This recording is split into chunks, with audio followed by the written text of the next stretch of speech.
Everybody's cool, everything's alright. Better pray that you're all man. Don't get home tonight. Let me drive my car where the wild things are. I got a green limousine. Everyone's a star, but they won't get far without a green limousine. Okay. Oh my gosh. Okay, Michael, what are we doing today? Nope, wrong. That's Hack Shop Garage. If you're not subscribed to Hack Shop Garage, get over there and check out Michael and Nathan. They're a huge inspiration for what I'm doing here, because they're just doing their stuff in their shed, and they're growing, and their YouTube channel is growing, and great content, great guys, just wholesome, excellent, just Australian goodness. So yeah, check them out. Check out Chaos Customs. Chaos Customs as well. I'll put links to these guys down the bottom, because holy cow, that lady is by far the most talented metal worker I've ever seen in my life. So yeah, just a couple of recommendations today. Hack Shop Garage and Chaos Customs. The reason I'm making this particular bit of the video is I've just finished watching the latest episode of Hack Shop Garage, and I'm really inspired. And then I've come out to the shed after just turning that off then. It's only, 8:30 in the morning. And I've walked out here and, hold on, let me back up.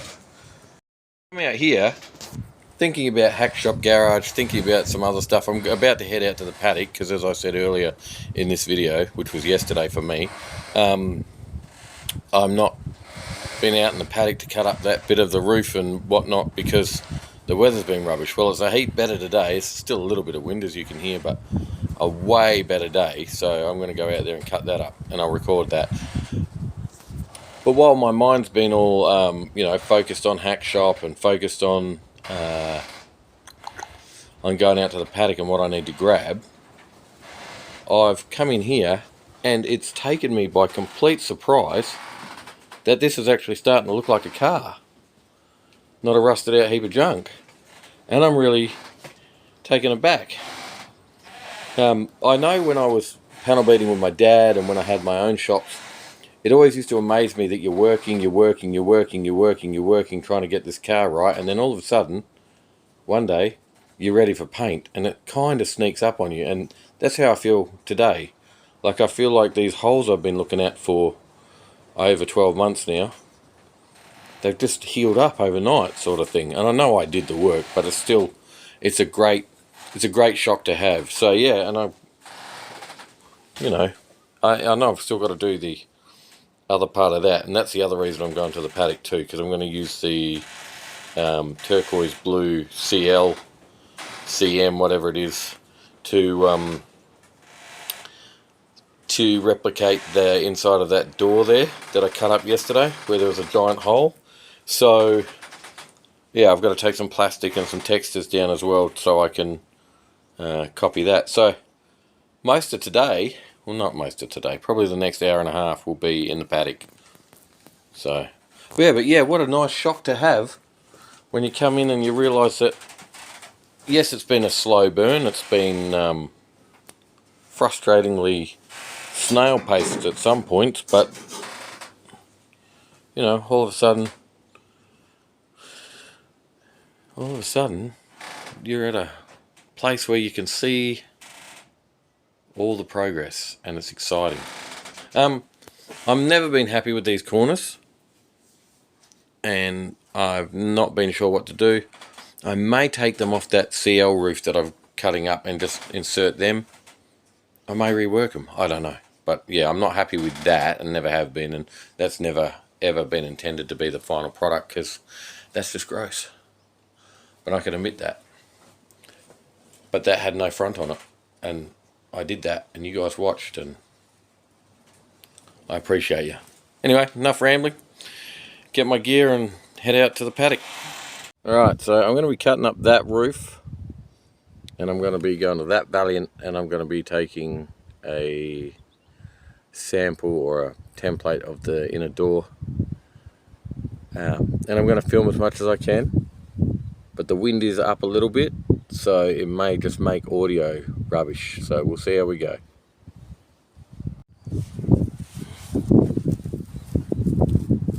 Right, so here I am out in the paddock.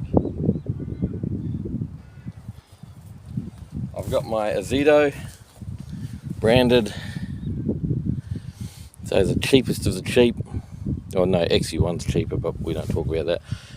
I've got 2 of these batteries fully charged up, which may be enough, but the angle grinder uses a ton of battery, so we'll just see how we go, do what we can get done. I had to take the guard off because it doesn't fit that blade with the guard on, so not the safest, but we'll do what we can.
I didn't capture that because I'm a goose and I've got my camera set up all wrong, but that's that part off. It's not perfect, obviously. This section here, I might just make up rather than using this bit. But this back section around the windscreen, beautiful, mate.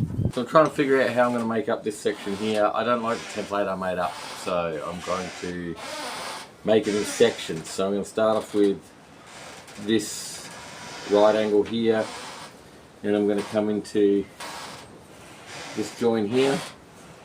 I'm going to weld that in place or tack it. Then I'm going to make this section here. I've got the piece that went in here, so I'm going to use that as a guide.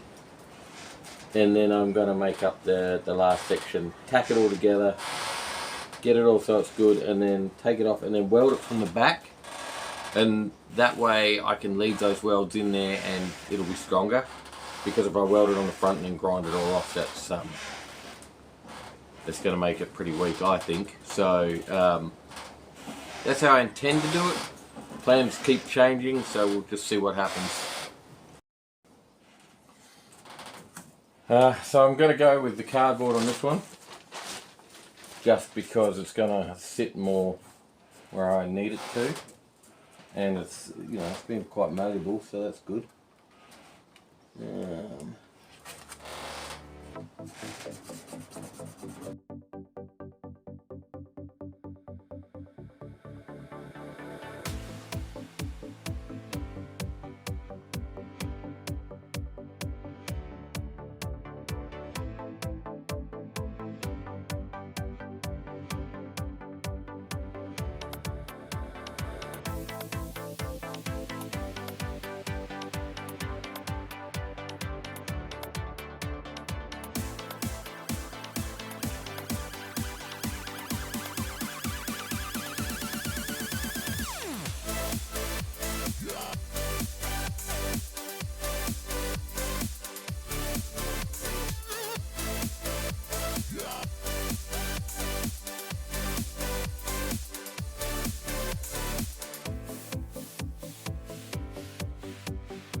It's Monday now, and I took the weekend off because this thing was doing my head in. That's what we've ended up with from a welding perspective. I really am hating my MIG wire at the moment. It's just spitting everywhere, and it's super hot for some reason, so it's causing me no end of drama. That's as good as that's going to get. I could keep going, but I don't want to risk getting the metal too thin. There are some shapes in here that I can't get behind to get out, but they're shallow. My old man, he always said, what did he say? Don't fill over 1/8 of an inch, which is, well, 3/8 is 10 mil. So don't fill over 3 mil, basically. I saw a thing the other day from a very reputable, very high quality car manufacturer. They said don't fill over 1/4 of an inch, which is 6 mil. I think that's too much. I don't think there's over 3 mil anywhere in this. So I'm going to do the metal fill around the actual welds themselves, just in case there's any pinholes or whatever. Yeah, I'm going to do that, and then I'm going to skim that whole section.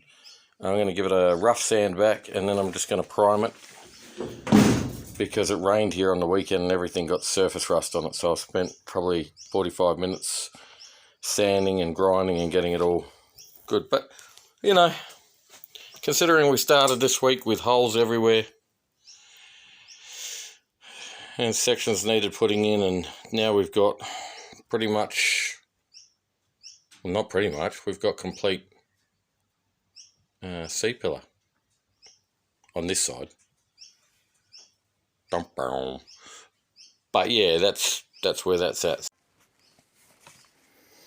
This is the first fill of the body filler. That's that Evercoat Rage Gold that my son bought me.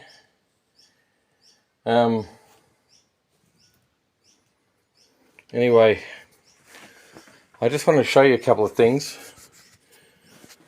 So for this shape here, I'm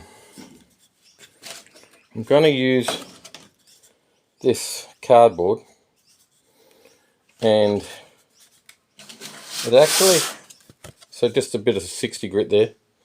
You can sand the stuff quite easily with 60 grit. Some of the cheaper fillers you'll need to start with like 36 to knock them down. But yeah, this one I'm using 60 on. So you can see where it's gouged in a little bit. That's from where I've been doing it with the long block. Right, remember this is my first fill. I want to knock this down so it's just thin. As thin as I can get away with. I don't want a lot of filler on this. I want it as thin as possible. No more than 1/8 or 3 millimeters. I like 3 millimeters to fill. I don't want a 3 mil repair. To me, that's too much. But yeah, I find using this really, really good. I can't even remember what this came out of. Some kind of a packaging. Well, yeah, anyway, you can see it's just a cardboard roll, but it's quite a thick one. And that,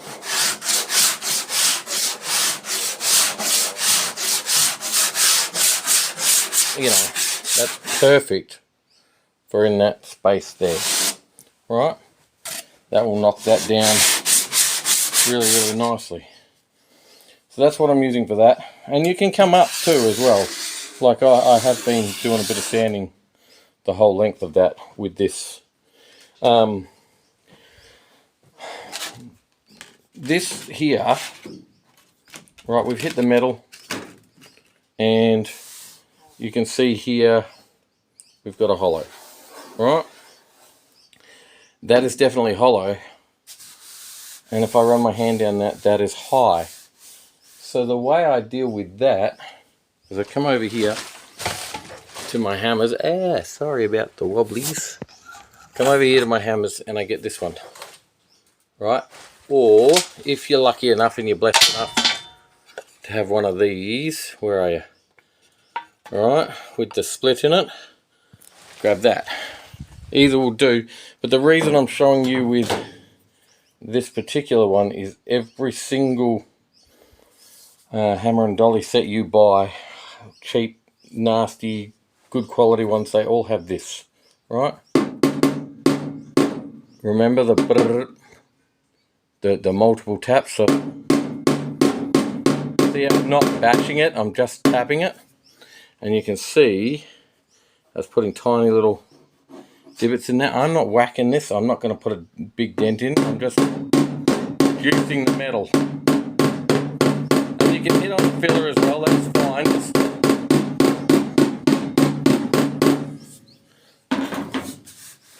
And now that's hollower.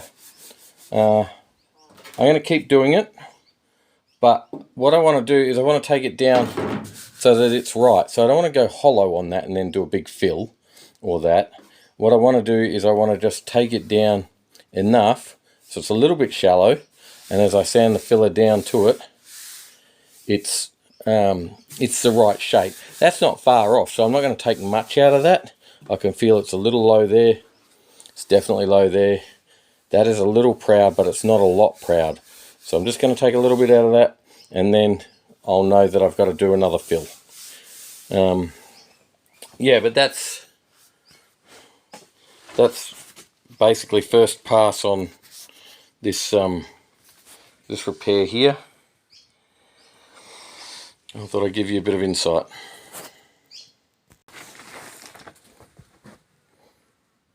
So that's what we've ended up with. I'm really happy with that. I'm going to prime that now. You see, I just touched through to the metal there, but it's actually overall spot on. So I'll prime it. I'm going to give it a skim fill all over when I'm done all the repairs anyway, but that's what we've ended up with in there. I'll come back and show you once it's primed. But is it perfect? No. Would this car have been salvageable if I'd have left it in the paddock another 6 months? Probably not. Look at the bloomin' VH Town and Country. You know, that stayed out in the weather just that bit too long, and now it's not worth it. So even though it's not going to be perfect, it's going to take a really keen eye to spot any issues with that, considering there was nothing there. We rebuilt the inner and outer, we made up those complex shapes. We've battled with new steel not wanting to fit into old steel. You know, so by the time I'm done, hello, my last quality controller. She's the last remaining from all of my girls. Anyway, so you know, I have boot lips, I have C-pillar, I have window frame, I have door frame, you know, all stuff that was missing or no good. So yeah, not a bad effort. And this is what can be done. Though it took 2 fills. I've still got to do some work in here, but I've got to do work up here as well. Can you see that? So I've got to figure out what I'm doing up there. So I'm not going to get too carried away with that right now. I just want to get primer on it so that it doesn't get any more surface rust, because I'm sick and tired of dealing with surface rust. I don't live in an environment that is conducive to me stripping things back and not getting primer on them straight away.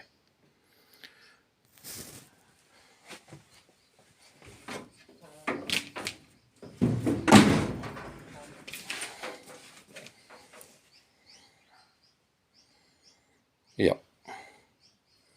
I am stoked. Oh, that's what I wanted to show you guys, you know, in case anybody out there thinks I've got this magnet. If anybody thinks I've put too much bog in, I have not put too much bog in. There is nowhere on this thing that that magnet doesn't happily stick to.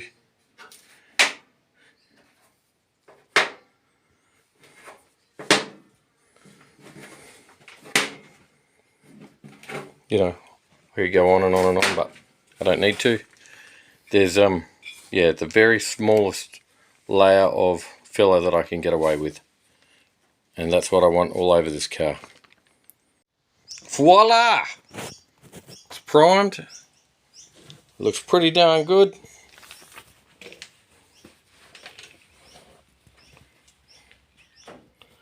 I am a very happy man. For a first pass, that's very passable.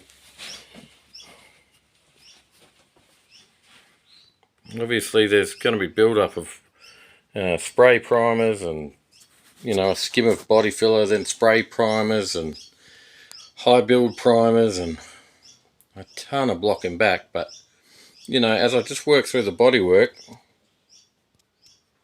and get it roughed in, this is great. I'm so stoked. Really inspired by the way this is coming along. Yeah, really inspired. Alright, thanks for watching, guys.